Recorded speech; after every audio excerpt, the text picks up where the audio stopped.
But no more. Implementing an ordinance that went into effect in July, police patrols started telling tourists this week that sitting on the Spanish Steps is banned at one of the most iconic locations in Rome. Tourists that don't move will be fined 400 euros. In fact, the ordinance covers every monument in the Eternal City, including Trevi Fountain. I think that's unfortunate, I've sat on those stairs. Yeah, it's kind of cool. Absolutely. Trevi Fountain, people sit there. I don't know. When in Rome, don't sit. That's our time for now. Have a great evening, everybody. Thanks for watching. We'll see you back here again tomorrow. News 3 Now at 5 starts right now. Right now at 5, the state has ordered the subcontractor whose workers hit a gas main causing the deadly Sun Prairie explosion to pay a fine, and we'll have the latest. And we're live from Lambeau Field ahead of preseason action between the Packers and Texans. We'll tell you what you can expect ahead of the game. From the Channel3000.com Alert Center, this is News 3 Now at 5.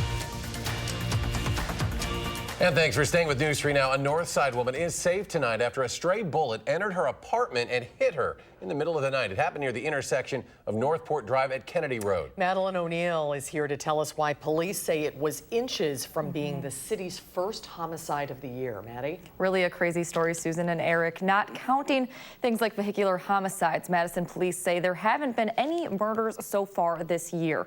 But this morning's incident easily could have turned out differently. Catherine Almeida tells us she was returning to bed around 1:15 this morning and sat down on her bed when she heard a gunshot and felt pain in her arm. Emergency responders and police arrived, finding a bullet in her bed. It went through the drywall, grazing her arm, but she says seconds later it could have been a different story. Just thankful that, I wasn't laying down. 2 seconds later, I would have laid down. It would have hit my face. So just good timing. Some things like that happen in life. Just like good timing. Madison police are using security footage to look for leads on who shot the bullet and don't believe that the woman was targeted. They say shots fired incidents like this are down this year compared to the same time period last year. They're still responding to too many of those incidents, and they're worried one of these days we won't be as lucky as this woman was. We'll hear her message to shooters and more coming up at 6. Such a scary situation. Catherine is so lucky. Very lucky, yes. We'll see you at 6. Thanks, Maddie. Madison police believe speed and alcohol played a role in a crash on East Washington Avenue that killed a man and injured his wife early this morning. 32-year-old Antoine Temple of Madison faces several charges, including homicide by intoxicated use of a motor vehicle, hit and run causing death, and operating a motor vehicle while under the influence, third offense. It happened about 1 a.m. in the 1400 block of East Washington. Police say 71-year-old Frank Major of Chicago was rear-ended by Temple. Witnesses say Mr. Major was driving the speed limit, but Temple was going between 80 and 100 miles per hour at the time of the crash. Police say Temple and his 2 passengers ran from the crash scene, but Temple and 1 passenger returned. Another male passenger has not been located. Nothing new for Madison or for Wisconsin as a whole. We have a lot of people who continue to operate motor vehicles while impaired, and sometimes we're seeing people with multiple offenses still getting behind the wheel.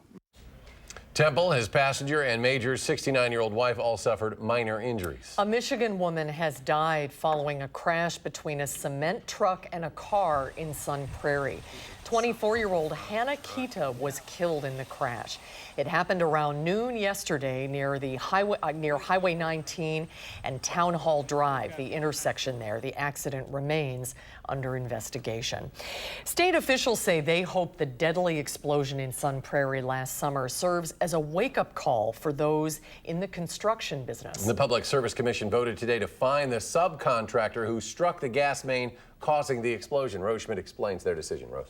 Yes, commissioners are calling for utilities and excavators to take notice of the maximum penalty they handed down today to subcontractor VC Tech and learn from this horrible outcome in hopes of preventing another one in our state.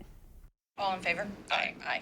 Unanimous ayes from the state's Public Service Commission means Michigan-based company VC Tech will hand over nearly $28,000 in fines.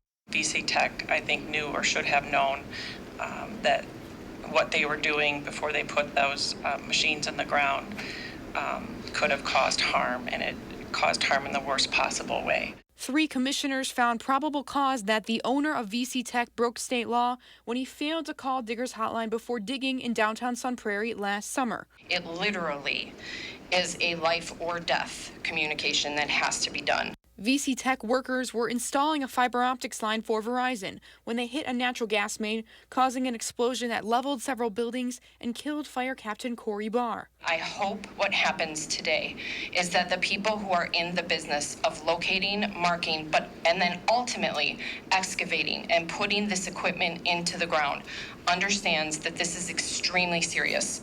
VC Tech's owner previously argued that the company he was contracting for, Bear Communications, told him he was okay to dig and that he didn't need to call the one-call system. I'm guessing that's not the first time that conversation has occurred, nor in the very first community. VC Tech employees also argued that they were told to get the work done quickly, but the commissioners say safety and state statutes can't be negated. And that the common practice of, hey, we're pretty sure it looks good, it's fine, go ahead, which works probably 99 times out of 100, will result in one Sun Prairie, and we can't have another. VC Tech will have to pay a $25,000 fine, another $2,500 to Diggers Hotline to go into a damage prevention fund, and also attend an educational course. VC Tech's lawyer did not respond to multiple requests for comment today. All steps to make sure it doesn't happen again. Rose Schmidt reporting. Rose, thank you. Let's get a look at our first alert forecast now. Chief Meteorologist Gary Canolti on joining us in studio. Gary, you should be outside. I should be. The weather is very nice out there, and it'll stay that way into the weekend. In fact, as we take a look at visible cloud track, you can see much of the state of Wisconsin enjoying bright sunshine. Just a few clouds up in far northern Wisconsin, and that's pretty much it. Doppler track free of precipitation. Yesterday at this time, some storms are developing in central Wisconsin. They affected areas north and east of Madison, but right now the cold front has come through. The temperatures have dropped. 77 the current reading in Madison, 80 in Milwaukee, so it's not much of a lake breeze, but look at the dew point temperatures now in the lower 50s. Temperatures will drop into the mid 50s by tomorrow morning. Look for mostly clear skies tonight. Temperatures will drop into the lower 50s by tomorrow morning. We'll see another sunny day tomorrow with a high of 79. That's your News 3 Now First Alert forecast. Thank you, Gary. A Kansas dairy farmer says he and a man charged in the case of 2 missing Wisconsin brothers had a business deal that involved cattle owned by the brothers. David Foster says he bought 131 calves from Garland Nelson in November. The plan was that Nelson was to raise the calves and the 2 men would then sell them and split the cost. Nelson is charged with tampering with a rental truck that Nick and Justin Diemel used before they disappeared while visiting Northwest Missouri in July.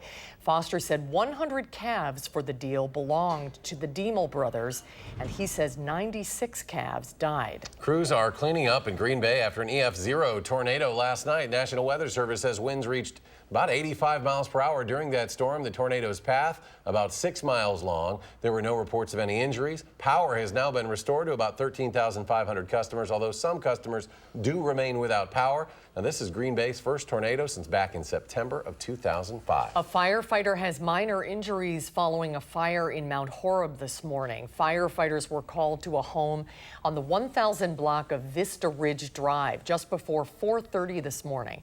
Firefighters say all 4 people inside the home made it out safely. One firefighter was injured but didn't have to be taken to the hospital. Investigators say they believe a charcoal grill caused the fire. Firefighters say the estimated damage is around $200,000. Watertown police are looking for those responsible for stealing and damaging small flags at veterans' grave sites. It's been happening since June at Oak Hill Cemetery. About 140 of those small flags set out by groundskeepers to honor veterans have been vandalized.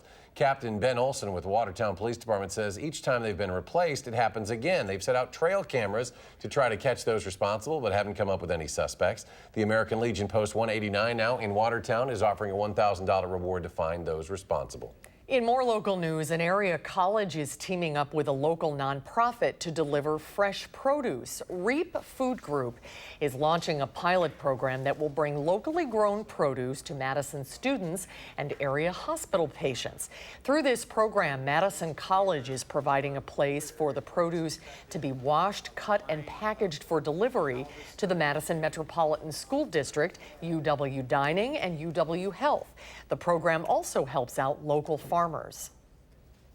By enabling institutional food service to buy from local farms, we invest food dollars locally and support local farms, many of which are struggling to keep their doors open amidst another farm crisis in our state. The program will serve 12 schools in the Madison Metropolitan School District.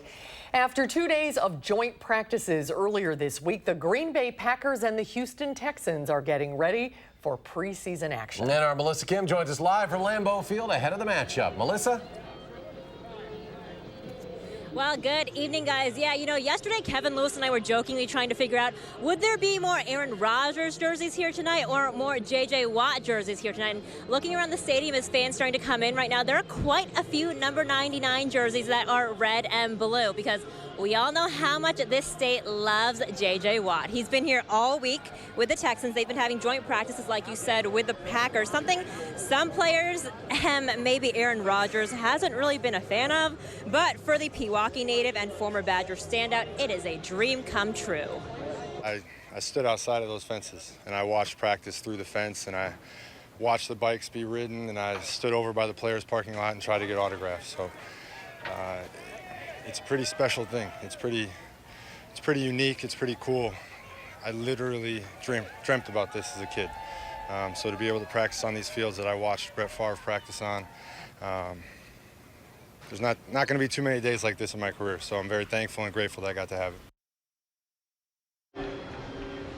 How cool is that? Really cool there. As for how much JJ and Aaron Rodgers, rather, how much they'll play, JJ said earlier this week he usually doesn't play in preseason games, so if we see any action, it'll be pretty limited. But as for the Packers, it'll be interesting to see how they've learned in training camp of Matt LaFleur's new offense. We'll have more on that coming up later at 6, guys. Back to you. Yeah, it'll be, you know, the Stars won't play a lot tonight, but it'll be fun to see football again. And how many people have dreamed of J.J. Watt in green and gold this week? Yeah, seeing him ride that bike. He is such a class act, Yeah. so gracious. It'll be fun to watch him back on the field tonight. I hope everybody avoids injury. Melissa Yeah. Kim, live at Lambeau Field. Melissa, thank you very much. Thanks, Melissa. The Madison Night Market returns to downtown Madison tonight. At the event, 84 vendors who sell art, sweets, fresh produce will line up along Gilman Street for the monthly summer market. It runs from 6 until 10 o'clock tonight. And if you can't make it there, there is a final night market scheduled for September 12th.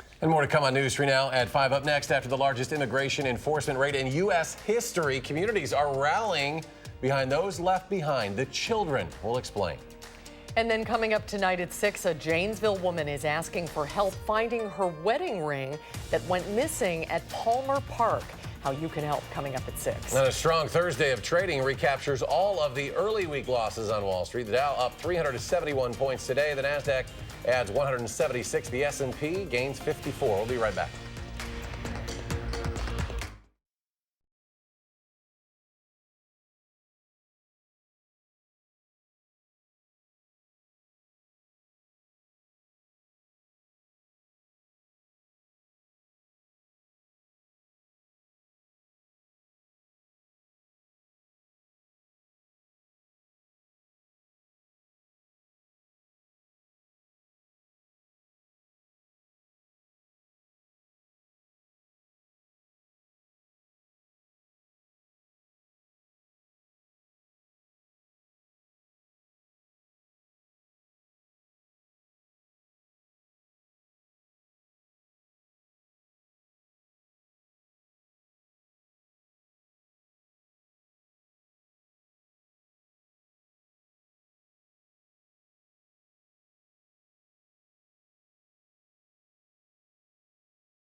Officials say nearly half of the 680 undocumented migrants arrested in raids throughout Mississippi yesterday have now been released pending their day in court. Agents targeted 7 food processing plants in 6 central Mississippi cities.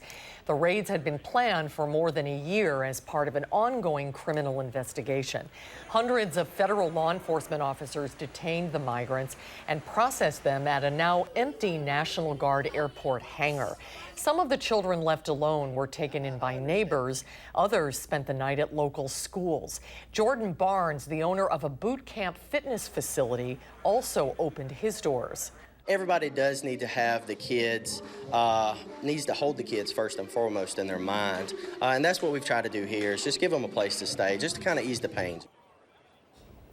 ICE officials say about half of the migrants detained, particularly those with children, have been released to return home. Their cases will ultimately be resolved by a federal judge. The others are being moved to detention facilities. Police in Southern California are still trying to figure out why a man went on a 2-hour stabbing spree across multiple locations Wednesday, leaving 4 people dead. Police took down 33-year-old Zachary Castaneda a little more than 2 hours after they say he killed 4 people and wounded 2 others in a random series of attacks within a 5-mile radius. 2 other people were injured. Police say that Castaneda is a documented gang member.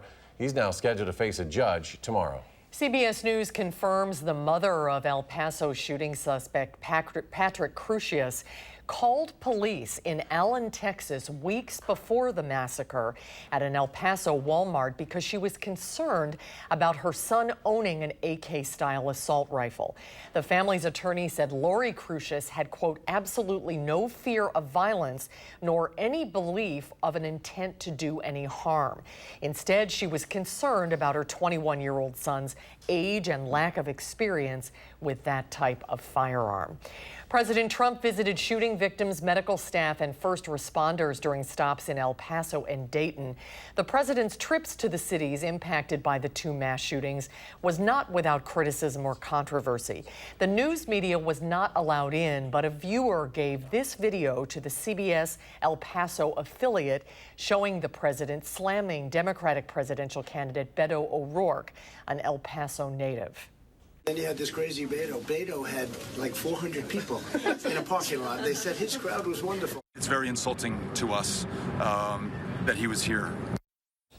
O'Rourke was outside the hospital where several hundred people were protesting the president and his anti-immigration rhetoric. Some demonstrators were also there to support President Trump. Let's get a look at your first alert weather now. Chief Meteorologist Gary Canalti. A very nice evening out there, Gary. Yeah, that's a change from yesterday when we had some strong thunderstorms in the northern parts of our viewing area.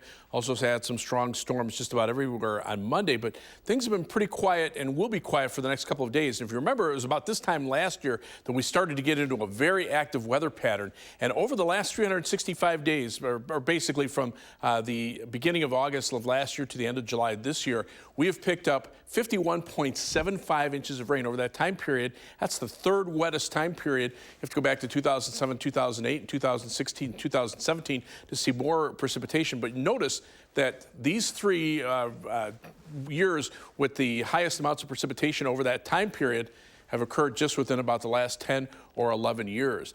Now, as we take a look at the 24-hour precipitation, yesterday, north and east of Madison, between 1/4 and an inch of rain fell, then 1 to 2 inches or a little bit more up into the Fox Valley. South and west of Madison, no rain at all last night.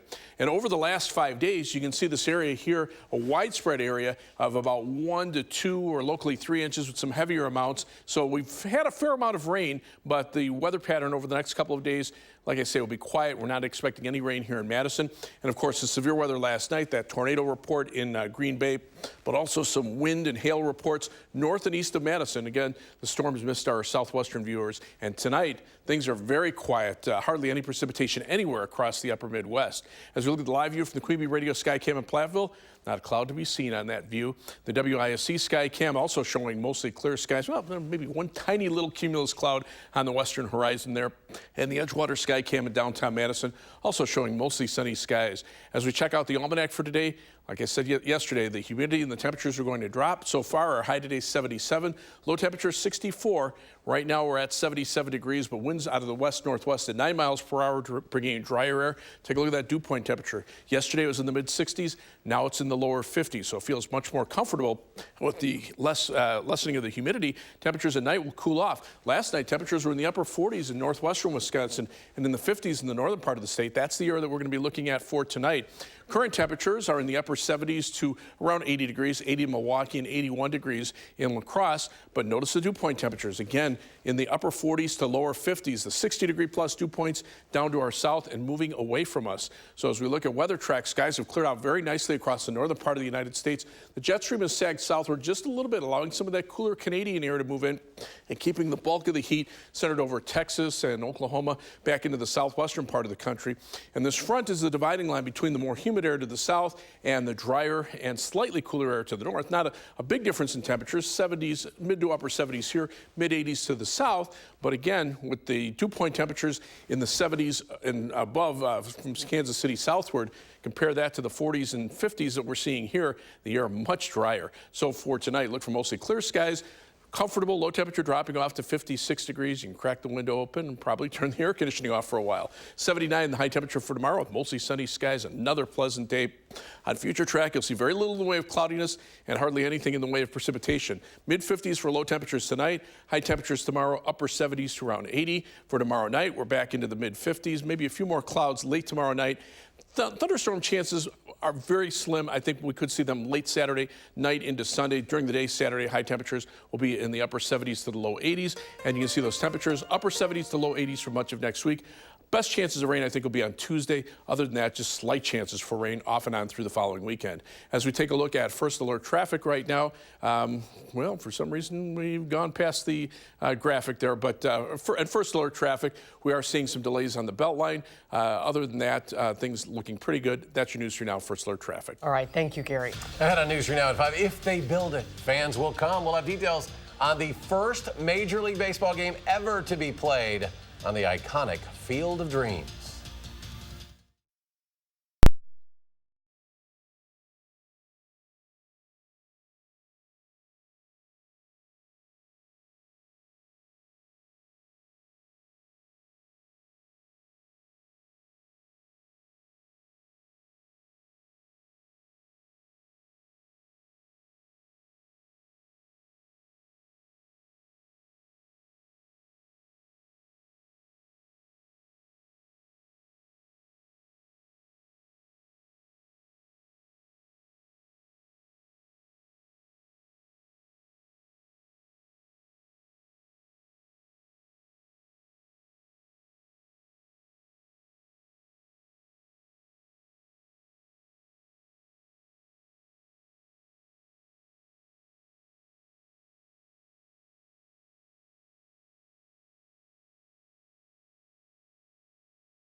feel like we just came out of the cornfield. Yeah, we're coming out of the corn. If you build it, he will come. Well done. You have to whisper it.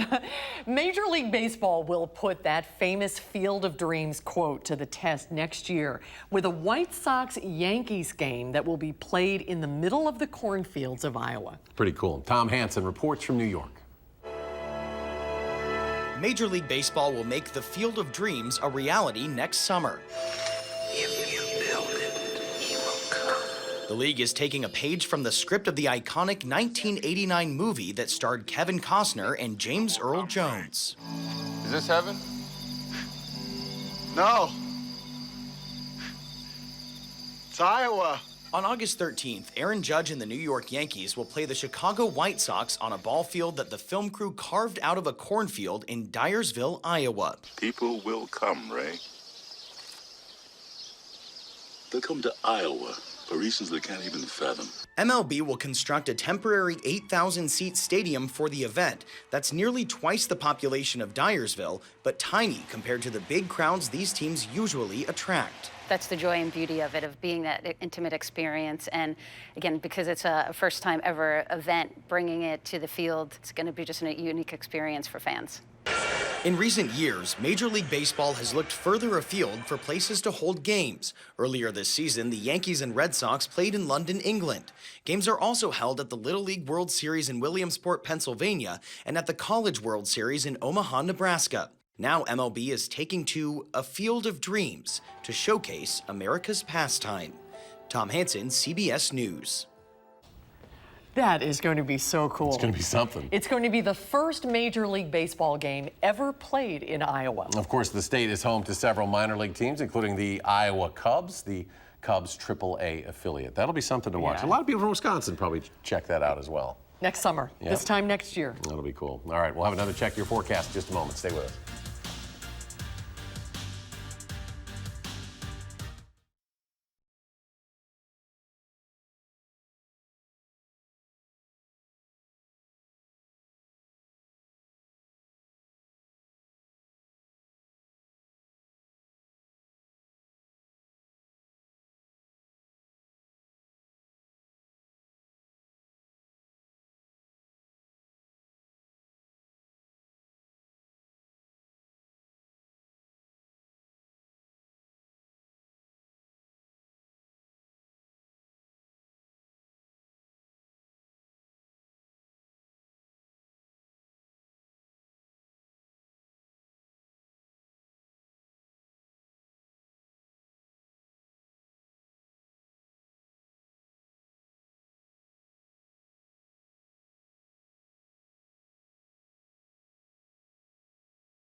On tonight's CBS Evening News, breaking news: a plane bound for Miami crashes into the ocean in the Bahamas.